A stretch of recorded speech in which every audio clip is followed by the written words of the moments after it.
Hello and welcome to the channel.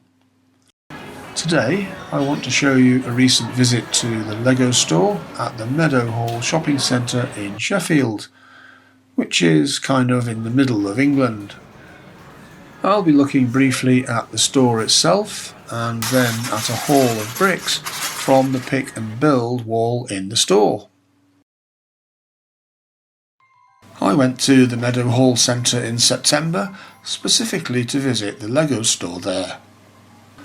I would say it's a medium-sized LEGO store, which had most of the usual facilities, including a pick and build wall and a builder minifigure bar, both of which were operating normally. The window display at this time featured the recently released Hogwarts Express Collector's Edition train, and it looked very impressive.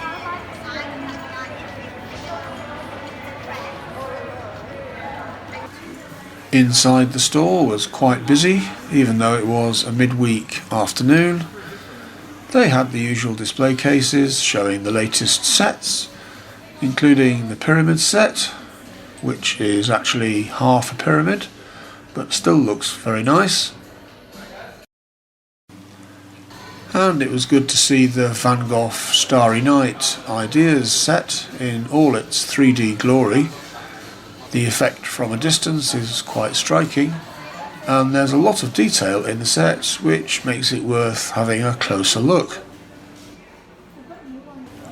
The recent Space Explorer set was bigger and more impressive in real life than I'd realised from the pictures, and they also had on display the impressive castle set which was released over the summer. That's set number 10305, and it looks like an amazing set. There was a lot on display, and some of the displays seem to have been squished into inappropriate display cabinets, like the beautiful Ninjago Gardens set, which had unfortunately had the top of its tower removed to fit it into the shape of the display case. There was also a display cabinet showing a build by a local builder, Linda Carrick, from the Yorkshire LEGO user group, which was nice to see. It was an impressive build of the Potions class from one of the Harry Potter movies.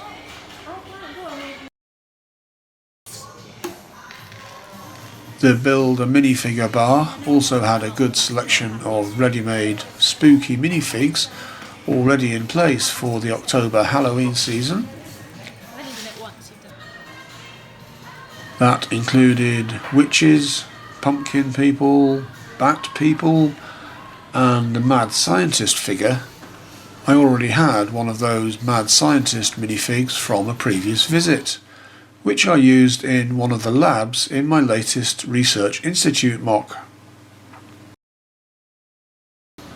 The main reason for this visit was to see what was on the pick and build wall, as I fancied picking up some more useful bricks if they had any. The wall was operating normally with the usual plastic cups and scoops, and you were allowed to handle the bricks.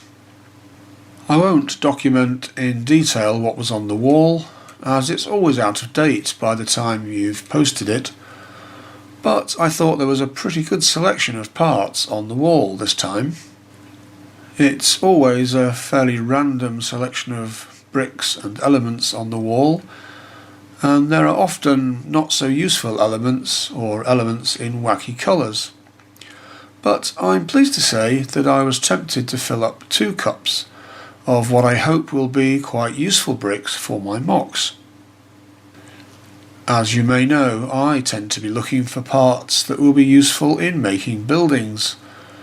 They were a bit light on windows and doors this time, but there were some useful masonry profile bricks, some tiles, some leaves, and some 1 by something bricks, which I would find useful. So I got 2 cups, and I think I did a pretty good job of filling the cups this time.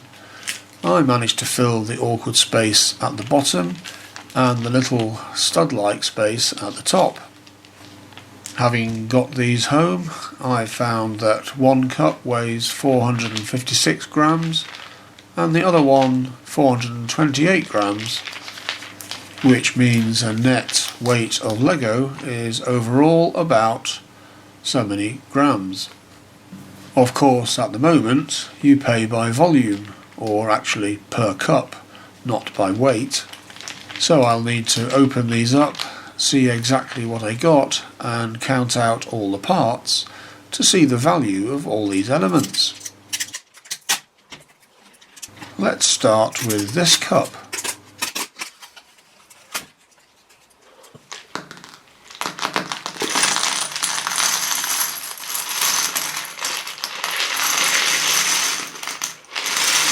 This was the first cup I filled, and I wanted to get some more of the white window and door frames 1x6x6. I'd got some of these already in a previous haul, but I thought these were quite expensive to buy individually, so I wanted to get some more at a good value as part of this cup.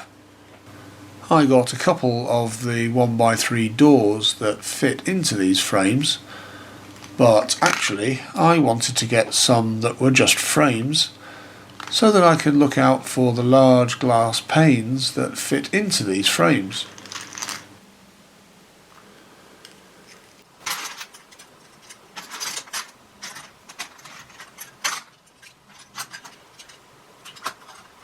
I was also really pleased to see some of the 1x4 masonry profile bricks.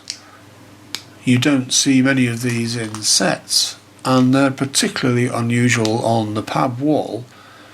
So although these are in the tan or brick yellow colour, rather than the perhaps more useful grey or nougat colours, I thought I'd get some. I can either use them for a new building mock or retrofit them into one of my existing mocks, such as this old house, which is in a sort of half-finished state and could do with some more attention to finish it off.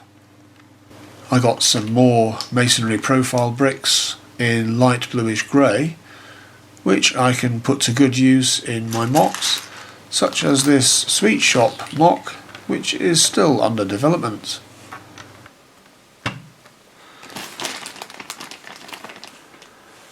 There are some 1x3s in here and some tiles with a stud, which can also be useful for flooring and paving and so on.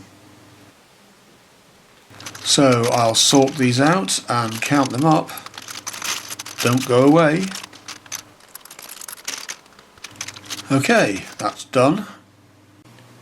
So in this cup I got 112 of the 1x2 masonry profile bricks, 105 of the larger 1x4 ones, 8 of the large white window or door frames and a couple of pairs of doors, and some other smaller parts.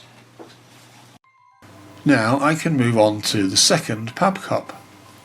I was so encouraged by the first cup that I decided to go for a second cup with some of the other useful parts that I found on the wall.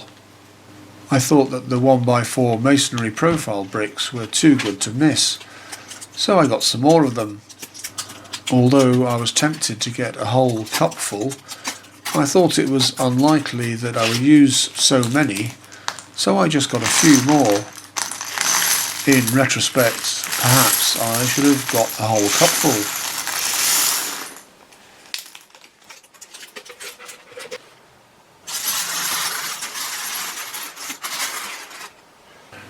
Anyway, I wanted to fit in some of these dark turquoise bricks because I'm hoping they'll go with the dark turquoise window frames that I got in another wall, and so they'll contribute towards making one of the facade buildings that I'm in the process of building for the new office area in my LEGO city. There's a bit of explanation about what I'm trying to do there in the latest update video on my LEGO city. So go and have a look if you're interested.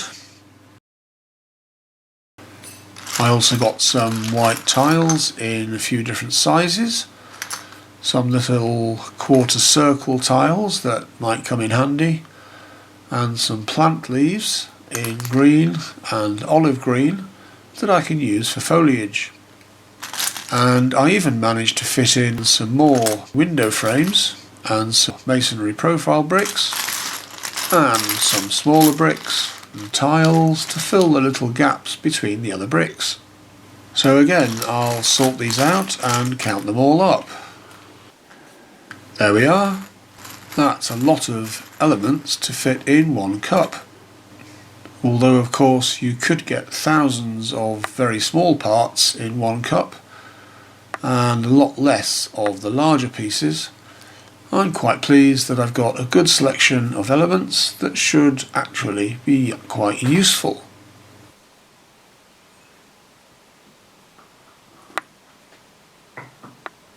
So that was a quick look at this store and the cups of rather useful parts that I obtained on this visit. Just as a final note, here's a summary of the number of parts that I got in this haul and a comparison of their value if I bought them direct from LEGO or from Bricklink. As I've found in my previous PAB Cup hauls, I think you can see that if you find parts on the PAB wall that you actually want, it can be a cost-effective way of building up your collection.